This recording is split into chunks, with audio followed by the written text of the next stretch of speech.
अब सभी लोग देख के बताएंगे कि इनकी पूजा करने के लिए फोटो लगाए हैं। नाम कमेंट बताएगा लो। और सबसे पहले अगरबत्ती जलाया जाता है। हम भी अगरबत्ती जलाएंगे।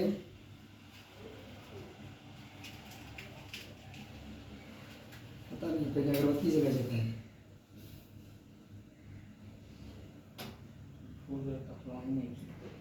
अगरबत्ती जलाने के बाद माहौल सुगंधित किया जाता है।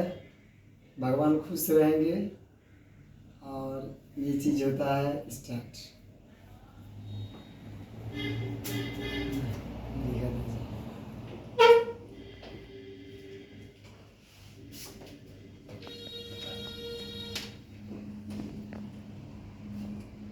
थोड़ा सा चारों दिशाओं में धुआं फैल जाए, सुगंधित हो जाए और इनको चढ़ाया जाएगा प्रसाद।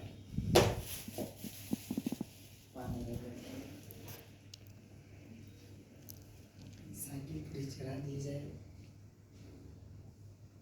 हे भगवान, अब तो अंतर्यामी है, यहाँ से भी आपके पास पहुंच जाएगा।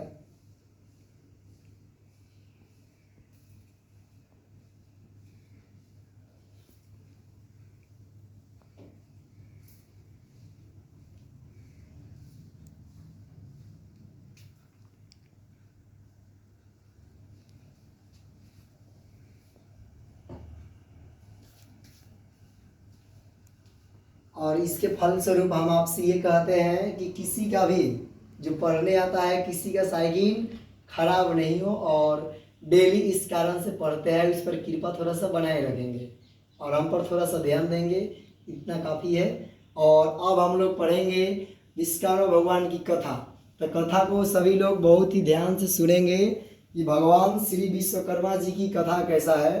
तो इनकी कथा को 7 अध्यायों में बांटा गया है, जिसको सभी लोग बहुत ही ध्यान से सुनेंगे। तो जाओ नजदीक आ जाओगे, ये आवाज़ अच्छा से सुनाई देगा सभी लोगों को। और पहला अध्याय में स्टार्ट होता है कि एक समय अनेक ऋषिगण धर्म क्षेत्र में एकत्र हुए और वहाँ धर्म के तत्व जानने वाले सूत जी से ऋषि कहने लगे। एक चीज़ ध्यान देंगे कि धर्म के तत्व जानने वाले कौन है? सूत जी हैं।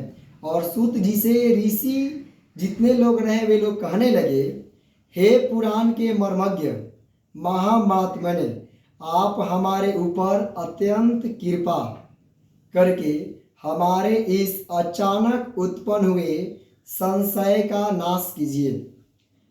हमने सर्वव्यापक विष्णु के अनेक रूप सुने हैं, उनमें से कौन सा रूप सर्वश्रेष्ठ है?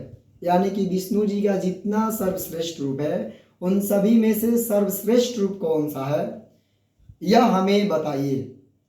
हे महात्मा मुनियों, तुमने संसार के कल्याण के लिए यह सर्व शुभ काम करने वाला बड़ा प्रश्न किया है। जो तुमने यह संसार के हित के लिए प्रश्न किया है, अतएव मैं तुम्हारे लिए सब जगत पालक परम पूज्य भगवान विष्णु के महाअद्भुत रूप का वर्णन करूंगा। हे तपस्वियों, उस परमात्मा के अनंत रूप हैं, उनमें जो अनंत श्रेष्ठ हैं, उस रूप को अंदर से सुनो, मतलब कि अपने आत्मा से सुनो। उस दिव्य रूप के स्मरण मात्र से महापातकी मनुष्य भी पाप से छूट जाते हैं, इसमें संशय नहीं है। इस ही प्रश्न को संसार के कल्याण के लिए क्षीर समुद्र में लक्ष्मी न भगवान विष्णु से एक बार पूछा। यानी जो लक्ष्मी है, भगवान विष्णु से एक बार पूछा था। लक्ष्मी कहने लगी, हे जगन्नाथ, आपके महान अनेक रूपों को भक्त मनुष्य भक्ति युक्त होकर पृथ्वी पर पूजते रहते हैं। हे प्रिय, क्या वे रूप सब समान ही हैं या उनमें गौण और मुख्य किसी प्रकार का भेद है? विष्णु भगवान बोले, हे प्रिय, जब मैं समस्त ब्रह्मांड को आत्मा में सन्निहित कर स्वानुभव रूप से योग माया के स्थित होता हूँ, तब मैं एक ही बहुरूप धारण करूं। इस प्रकार इच्छा करता हुआ अपनी माया के वश में हुआ। जीवों को कर्म भोग के लिए क्षण मात्र में असंख्य ब्रह्मलोक आदि लोकों को जिस रूप से रचता हूँ, हे देवी, उस रूप को मैं तुमसे कहता हूँ, तुम ध्यान से सुनो। हे देवी, मैं यहाँ अद्भुत सब और तेज से व्याप्त अनेक सूर्यों की चमक से अनेक चमकने वाले विश्वकर्मा रूप को धारण करता हूँ और उनके अनंतर मनुष्य सृष्टि करने की कामना करता हुआ सर्वप्रथम पुण्य आत्मा तपस्वी ब्रह्म को रचता हूँ। उस ब्रह्मा की स्तुति यज्ञ और गान के प्रतिपादन करने वाले ऋग, यजु और सम की अच्छी प्रकार उपदेश देता हूँ। इसी प्रकार शिल्प विद्या प्रतिपादक अंतर्वेद भी ब्रह्मा को प्रदान करता हूँ। यह वही वेद है जिससे शिल्पी लोगों ने शिल्प निकालकर अनेक वस्तुओं की रचना की है। हे देवी, मेरे अनेक रूपों में यह विश्वकर्मा रूप मुख्य है। यही रूप है जिससे सारी सृष्टि क्षण मात्र में उत्पन्न होती है। इस विश्वकर्मा रूप परमात्मा के अद्भुत रूप का जो क्षण मात्र भी ध्यान करता है, उसके समस्त विघ्न नष्ट हो जाते हैं। जो शिल्पी श्री विश्वकर्मा के प्रज्वल दिव्य रूप का ध्यान से चिंतन करता है, उसके समस्त दुख विशीर्ण हो जाते हैं। श्री विश्वकर्मा साहित्य के अंतर्गत जो सृष्टि खंड विश्वकर्मा महात्म्य का पहला अध्याय समाप्त होता है और दूसरा अध्याय है।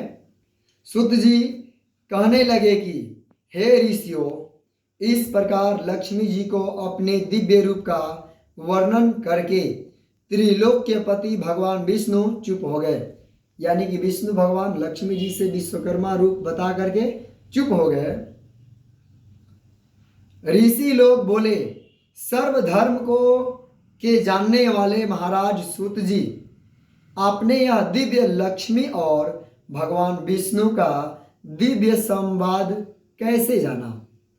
यह भगवान विष्णु को दिव्य विश्वकर्मा रूप किस प्रकार संसार में प्रसिद्धि को प्राप्त हुआ और कैसे संसार ने इस रूप को जाना? तब सूत जी बोले, हे मुनियों, सुनो। जिस प्रकार मनुष्य को कामना का देने वाला यह समाचार मेरे कर्ण गोचर हैं।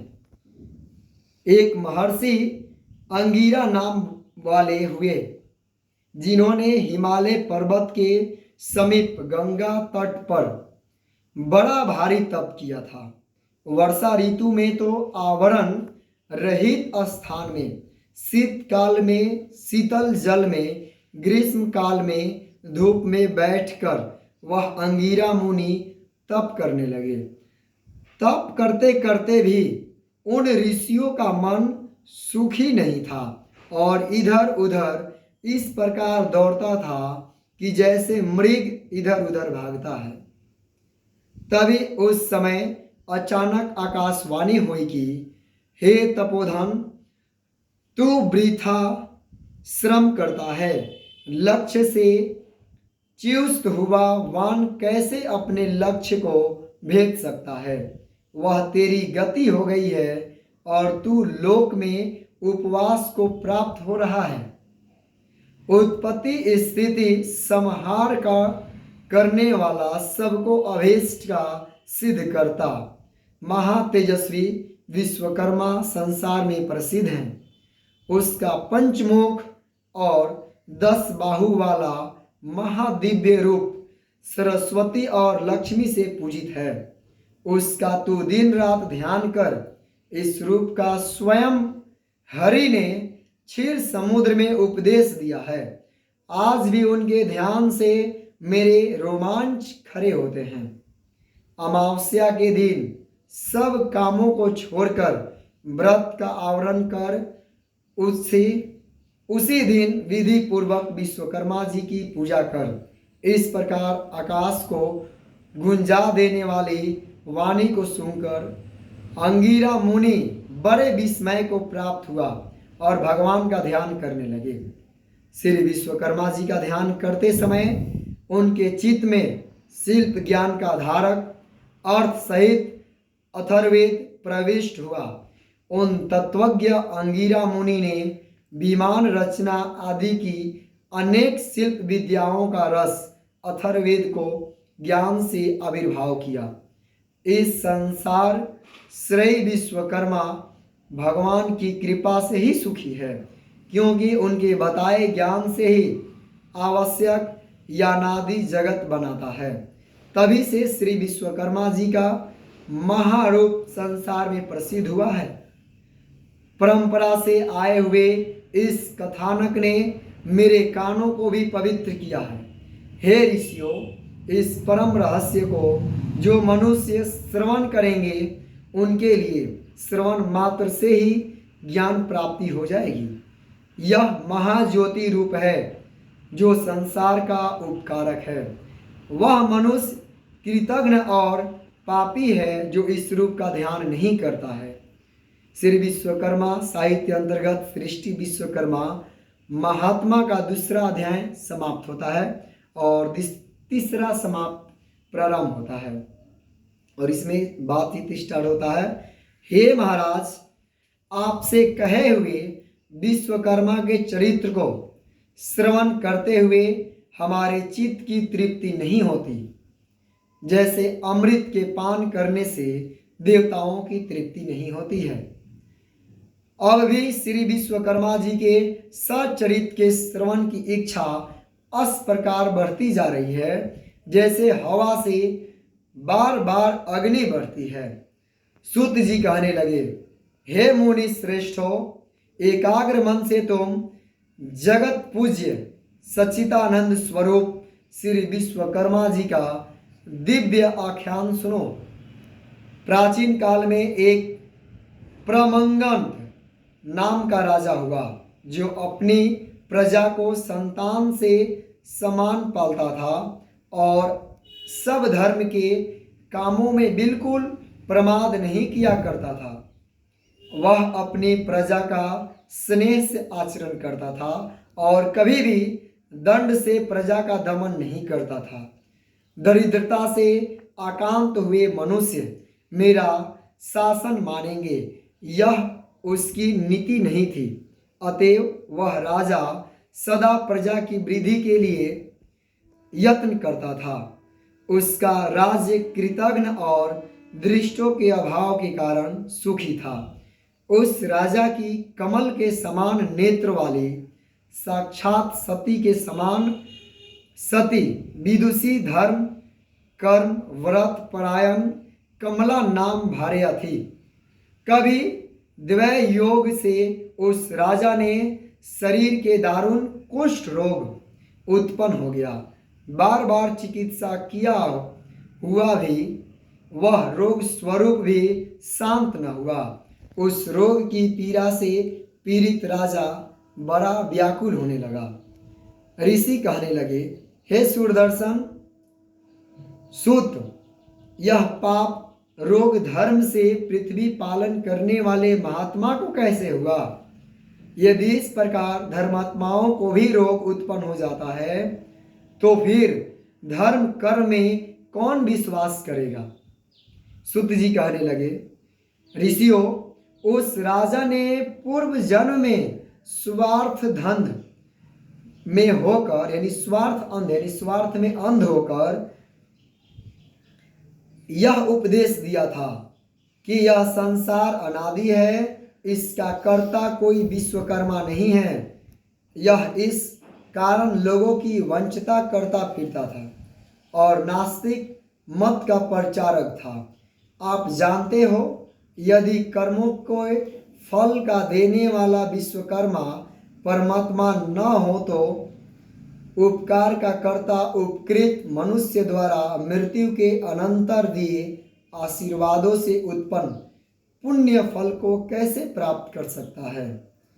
जब परोपकारी को अपने पुण्य का फल मिल ही ना सकेगा तो क्यों कोई किसी का उपकार करेगा?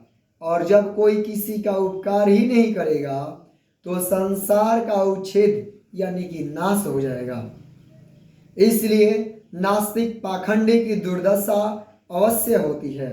अनेक जन्मों के पाप पुण्य कर्म एक जन्म में ही उसका फल नहीं देते हैं, अतः उस जन्म में यह फल प्राप्त हुआ, इसमें कोई आश्चर्य नहीं है।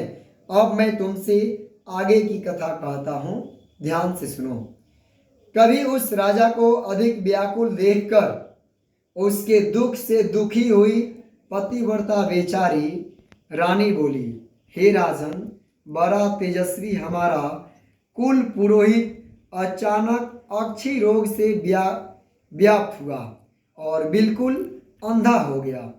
उसे उपमन्यु पुरोहित ने अपने अतीन्द्रिय ज्ञान से देखो तो यही प्रतीत हुआ कि उसे अमावस्या को व्रत कर और श्री विश्वकर्मा जी का पूजन करना चाहिए। तब से ही उस पुरोहित ने सब कामों को छोड़कर विधि पूर्वक व्रत किया। व्रत के दिन ब्रह्मचारी रहता और फलाहार करता था, धर्म चर्चा में लीन रहा करता था। उस व्रत प्रभाव के कारण पुरोहित को दिव्य दृष्टि प्राप्त हुई और बुढ़ापे में भी उसको देखने की दृष्टि नष्ट नहीं हुई। हे महाराज, मैं दीनता के साथ प्रार्थना करता हूँ कि आप भी दीन पालक श्री विश्वकर्मा जी की शरण में जाइए, जिससे इस दुख से छुटकारा मिले। राजा बोले, हे प्रिय, तुमने ठीक कहा है। इसको सुनकर मेरा चित्त बड़ा प्रफुल्लित हो रहा है और मुझे निश्चय सा हो रहा है कि भगवान श्री विश्वकर्मा के व्रत से रोग की अवश्य निवृत्ति होगी, क्योंकि किसी भी कार्य की सिद्धि को चित्त उत्साह प्रथम ही कह दिया करता है। सूत जी कहने लगे कि उस दिन से लेकर वह राजा प्रतिदिन श्री विश्वकर्मा जी का पूजन और वंदन करके भोजन करने लगा। अमावस्या के दिन सब कामों को छोड़कर व्रत विश्वकर्मा जी का पूजन और व्रत कराना चाहिए। श्री विश्वकर्मा साहित्य अंतर्गत सृष्टि खंड विश्वकर्मा महात्मा का 3रा अध्याय समाप्त होता है। हाथ दुखाए मत रोको।